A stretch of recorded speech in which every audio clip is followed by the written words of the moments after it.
네, 오늘 이 아침은 역대상 10장의 말씀을 보는데요. 우리가 역대상 10장, 9장까지는 어떻게 보면 계속 족보가 나왔습니다. 족보가 나와가지고 읽기도 힘들고 그랬는데요. 이제 10장으로 넘어가면서 이야기가 나오기를 시작을 합니다.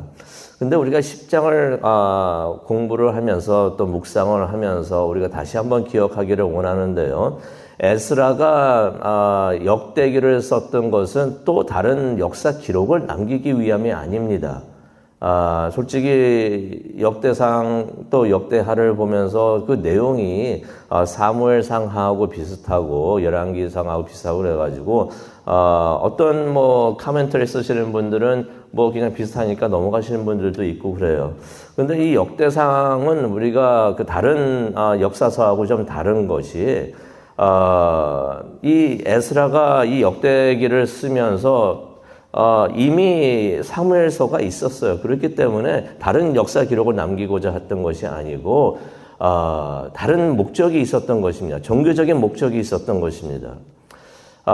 이스라엘이 이제 예루살렘으로 귀환을 해가지고 이제 무너진 성전을 재건축하고 있는 바로 그 시점이었는데, 바로 그렇게 하면서 에스라가 이번에는 제대로 해보자 하는 마음으로 역대상하를 썼던 것입니다. 건축을 재건한다는 것은 어떻게 보면은 무너졌던 나라를 다시 세우는 일과 같은데, 이번에는 온전하게 제대로 온전한 나라를 세우자 하는 마음으로 이것을 쓰지 않았을까 생각을 해봅니다. 그러면서 온전한 나라를 세울, 이전에 우리가 무너지고 우리가 멸망하고 포로 생활을 했던 것은 다 이유가 있는데, 이번에는 그렇게 하지 맙시다. 우리가 성전을 다시 세우면서 나라를 다시 세우면서 제대로 한번 해봅시다 라고 말하고 싶어서 좋은 본보기가 있잖아요. 다윗 왕 같은 사람, 다윗이 세웠던 그런 왕조같이 우리가 그렇게 나라를 세웁시다 라는 뜻에서 이렇게 역대상하를 쓰지 않았을까 우리가 생각을 해볼 수가 있습니다. 그러기 위해서는 에스라가 사울의 이야기를 먼저 잠시 이야기를 합니다. 사울왕이 초대왕이었는데 초대왕 사울이 했던 그러한 업적이나 그러한 일을 다시 언급하기 위함이 아니었던 것이에요. 그것들은 백성들이 이미 사무엘상을 통해서 다 알고 있는 내용입니다. 하지만은 사울의 이야기를 간단히 하면서 특히 그의 죽음을 이야기하면서 영적인 해설을 거기다가 집어넣기 위했던 것입니다. 다시 말해서 이런 말을 하고 싶었던 거죠. 이렇게 하면 안 됩니다. 또 이렇게 하면 안 됩니다. 우리가 하나님 앞에서 죄를 지으면은 결국에는 이렇게 됩니다라고 말을 하고 싶었던 것입니다. 그래서 오늘 역대상 10장을 보면서 사울의 죽음에 대한 이야기를 보게 되는데, 이걸 역사 기록으로 보지 마시고 이것을 영적으로 제사장이 그 사울의 죽음을 보는 그런 영적인 관점에서 왜 그가 그런 죽음을 당하게 되었는가, 그것을 우리가 보는 이 시간이 되었으면 좋겠습니다. 1절을 보게 되니까 사울에 대한 이야기는 블레셋과의 전쟁으로 시작이 되는 것을 우리가 보게 됩니다. 이스라엘이 크게 패하게 됩니다. 패하게 돼가지고 도망을 치는 상황이 되는데요. 2절을 보니까 블레셋 군사들이 사울과 아들들을 끝까지 쫓아가서 죽이는 것을 보게 됩니다. 우리가 역대상 9장 39절, 여기 또 사울의 족보를 간단히 설명을 합니다. 역대상 9장을 보게 되면은 다른 이야기를 쭉 하다가 이제 끝에 가서 사울의 족보를 간단히 이야기를 하는데, 이 사울의 그 집안이 몰살당하는 것을 설명하기 위해서 그러지 않았는가 생각을 해봅니다. 역대상 9장 39절을 보면 사울의 아들들의 이름들이 나옵니다. 누가 나오냐면요, 요나단과 말기수아와 아비나답과 에스바알이 있었다라는 말씀이 나옵니다.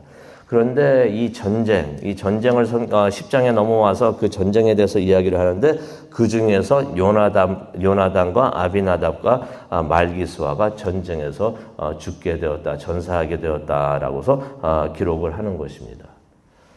세 아들이 함께 다 죽은 것이에요. 얼마나 끔찍한 일이 아닌가 생각을 해봅니다. 어떻게 보면 생각하기도 싫은 일이에요. 그런데 그날 아들들 셋이 다 죽은 것이 아니라 그것만이 아니라 사울도 죽은 것을 우리가 보게 됩니다. 그 내용이 이제 3절부터 나오죠. 블레셋의 활자비들이 사울을 막 뒤쫓습니다. 그래가지고 사울이 화살에 맞아가지고 큰 상처를 입었다는 것을 우리가 3절을 통해서 보게 됩니다. 그랬더니 사울이 무슨 말을 하냐면요. 4절을 보게 되니까 자신의 무기를 가진 자에게 이런 말을 합니다. 네 칼로 나를 쳐라. 이유가 있죠. 4절을 보니까 이 사울이 이방인에게는 죽임을 당하지 싶지 않았던 것이에요. 적군이 이방인들을 막 쫓아오고 있는데 할례를 안 받은 자 이방인들에게는 죽임을 당하는 것이 무척이나 치욕적이었기 때문에 그러고 싶지 않았다고 하는 것을 우리가 보게 됩니다. 이것은 또 사울이 자신의 죽음이 다 왔고 이제 자신이 이제 곧 죽게 될 것이라는 것을 인지하고 있었다는 것을 우리가 깨닫게 됩니다. 근데 여기서 보면은 자신의 무기를 가진 자라고 설명하는 사람이 있는데 이 사람은 과연 누구인가? 왕들이나 이런 사람들 곁에는 꼭 무기를 든 사람이 있었습니다. 왕이 무기를 들고 다니지 않고 그 옆에서 무기를 들고 다녔던 사람이 있어요. 어떻게 보면은 쉽게 생각하면은 골프 칠 때 캐리 같은 사람이 있었던 것이에요.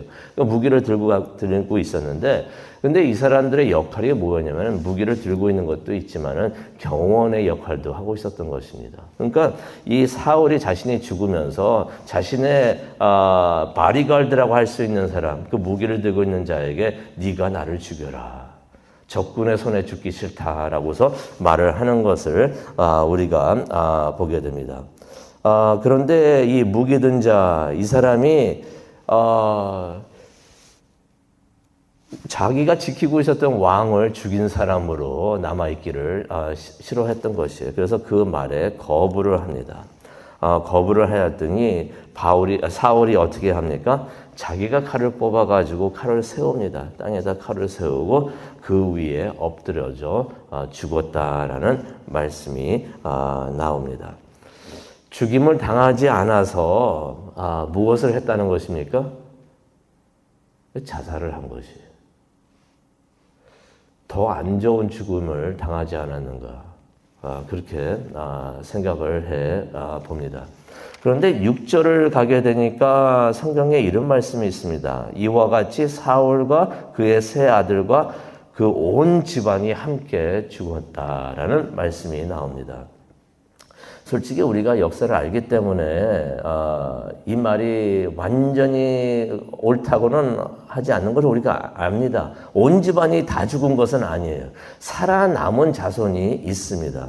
하지만은 이 역사를 기록을 하면서 제사장 에스라는 이 사건을 통해서 이렇게 봅니다.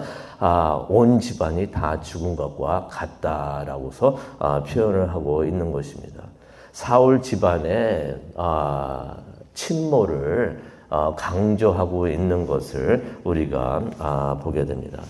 바로 전에서 그 자손들을 이야기를 했는데 에스라가 몰랐던 것도 아니고 알고 있었죠. 남아있는 사람이 있다는 것을 알고 있고 그 후손들도 남아서 살아있다는 걸 알고서 기록을 했지만은 이렇게 해서 온 집안이 전멸된 것처럼 그렇게 집안이 망했다 하는 것을 강조하고 싶었던 것입니다.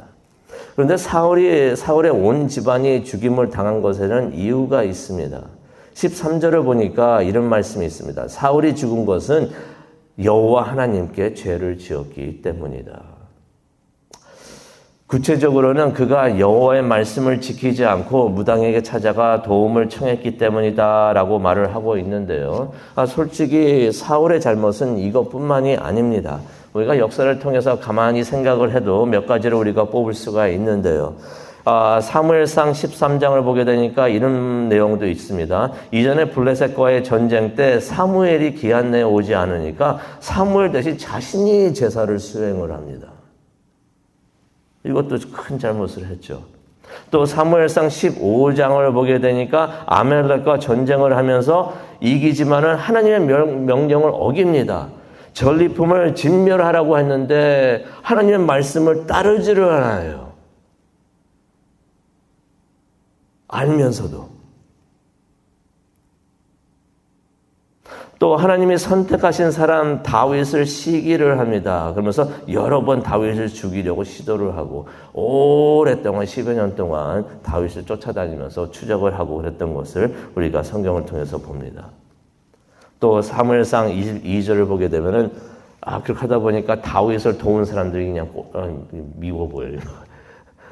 네가 다윗 도왔지, 다윗하고 친했지. 그 사람들을 그냥 몰살시키는 것을 우리가 또 보게 됩니다.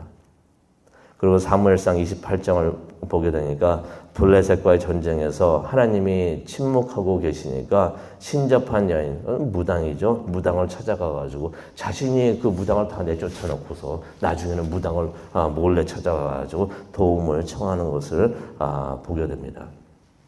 제가 말씀을 드렸죠. 대충 몇 가지만 뽑아서 말씀을 드려도 사무엘상 13장부터 사무엘상 28장까지 이야기가 되는 것이에요. 이것은 어떤 것을 의미를 하냐면요. 오랜 기간 동안 사울이 어쩌다 하루 그냥 잘못을 짓고 하나님 앞에서 범죄한 것이 아니라는 것입니다.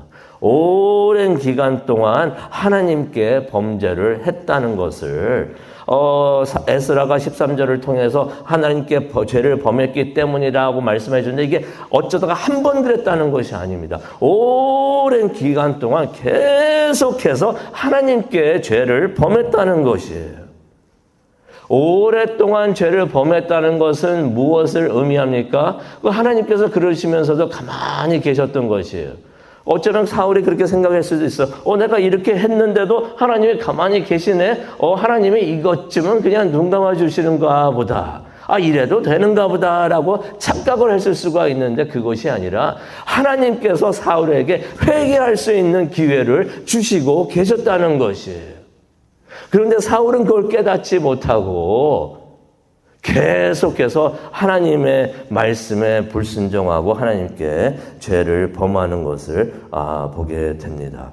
그러다가 하나님의 심판을 결국에는 보게 되는 것을 우리가 보게 되는데 어떻게 보면은 죄를 범해서 이렇게 온 집안이 몰살당하는 것이라고 생각할 수가 있지만은 더 정확하게는 이런 게 아닌가 생각을 해봅니다. 죄를 범했지만은 죄는 우리도 범하잖아요. 죄를 범해서 이렇게 심판을 받는 게 아니라 죄를 범했는데 회개하지 않아서 이렇게 심판을 받지 않았는가 생각을 해봅니다. 그래서 결국 사울은 그 아들들과 함께 전사하게 되는데요. 9절과 10절을 보게 되면은 성경이 이렇게 기록을 하고 있습니다. 죽은 그 몸에서 옷이 벗겨지고 얼마나 이게 또 치욕적입니까? 그의 머리는 다곤 신전에 매달리는 일을 당했다.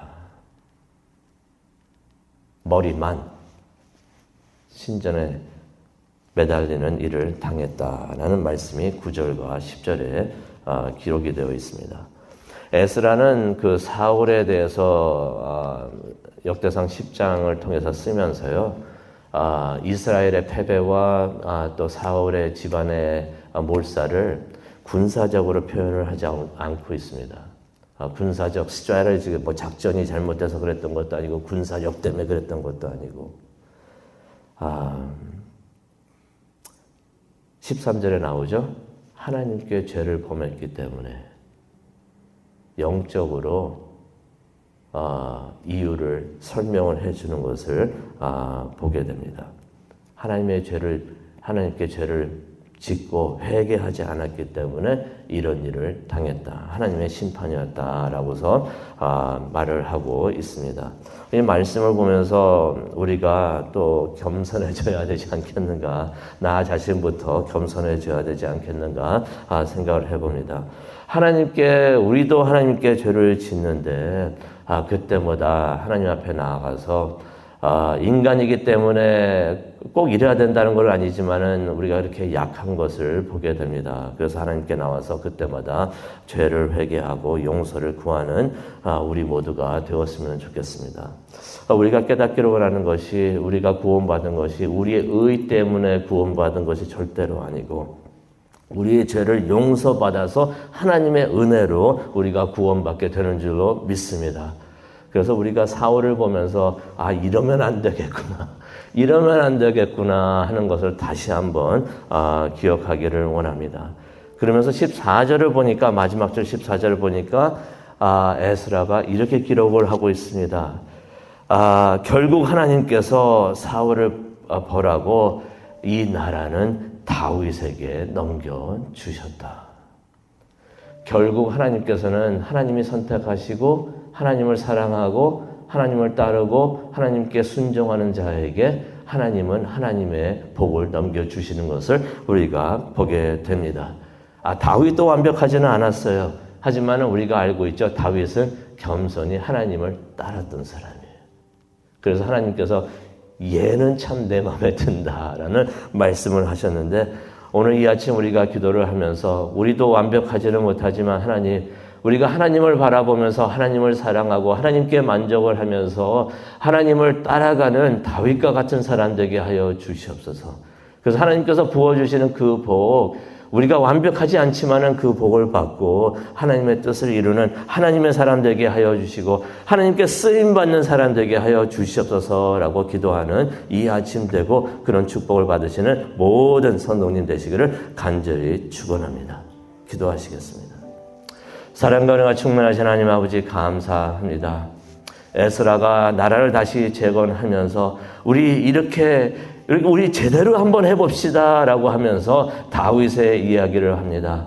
하지만 이제 다윗의 이야기를 시작하기 전에 사울의 이야기를 간단히 하는데 이렇게 하면 안 됩니다. 또 우리가 이렇게 하면 안 됩니다 하면서 그러한 교훈의 이야기를 하고자 하는 것을 우리가 보게 됩니다. 사울의 이야기를 잠시 우리가 생각을 하면서 우리도 그러한 교훈을 얻게 하여 주옵시고 다윗과 같이 하나님을 잘 섬기는 우리 모두가 될 수 있도록 하나님 은혜 내려 주시옵소서. 감사합니다. 예수님의 이름으로 기도합니다. 아멘.